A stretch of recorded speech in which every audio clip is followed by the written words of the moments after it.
Hello বন্ধুরা, আবারও চলে এসেছে একটা নতুন রেসিপি নিয়ে। আর আজকে শেয়ার করব মাছের মাথা দিয়ে মুড়ি ঘন্ট রেসিপি, একদম ভিন্ন একটা রেসিপি।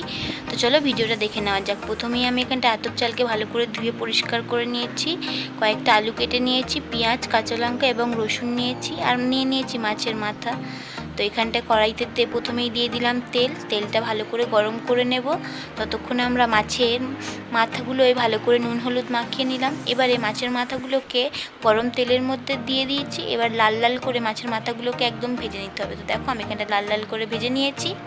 এবারে কেটে রাখা আলুগুলোকেও আমরা নুন হলুদ দিয়ে ভালো করে ভেজে নেব লাল লাল করে। তো দেখো এখানটায় আলুগুলোকেও আমরা ভালো করে ভেজে নিচ্ছি, আপনারা ওইভাবে অবশ্যই ভেজে নেবেন।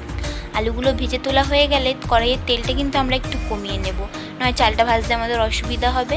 তো তেলটা দেখো এখানটায় কমিয়ে নিয়েছি। এবারে ধুয়ে রাখা চালগুলোকেও দিয়ে দিয়েছি, দিয়ে এবার এগুলোকেও হালকা লাল লাল করে ভেজে নেবো, বেশি ভাজতে হবে না।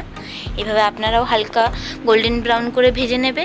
এবার চালগুলো ভেজে নামিয়ে নেওয়ার পরে কড়াইতে আবার দিয়ে দিলাম তেল। তারপরে তেল গরম হয়ে গেলে ফোড়নে দিয়ে দিলাম শুকনো লঙ্কা এবং তেজপাতা। তারপরেই একে একে দিয়ে দিলাম পেঁয়াজ, রসুন এবং কাঁচা লঙ্কা। এগুলো একটু লাল লাল হয়ে গেলেই তার মধ্যে দিয়ে দেবো জল, আদা বাটা এবং জিরে বাটা।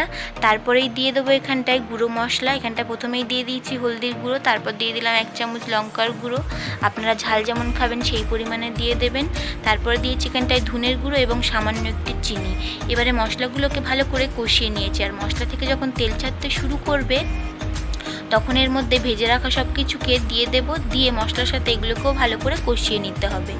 তো এখানটায় সব কিছুকে দেওয়ার পরে আমি কয়েকটা বাদামও ভেজে নিয়েছিলাম, সেগুলোকেও দিয়েছি। আপনারাও চাইলে দিতে পারেন বা কাজু বাদামও দিতে পারেন, যেটা ভালো লাগবে দেবেন, না চাইলে নাও দিতে পারেন। তো সব কিছুকে একসাথে ভালো করে এবার কষিয়ে নিতে হবে। নিয়েই এর মধ্যে দিয়ে দেবো জলটা একটু বেশি পরিমাণে দিতে হবে। জলটা একটু আন্দাজ মতো দেবেন, কারণ চালগুলো সিদ্ধ হয়ে বড় হবে, তখন কিন্তু জলটা অনেক কমে যাবে। দেখো এখানটা আমাদের রেসিপি একদম রেডি হয়ে গিয়েছে।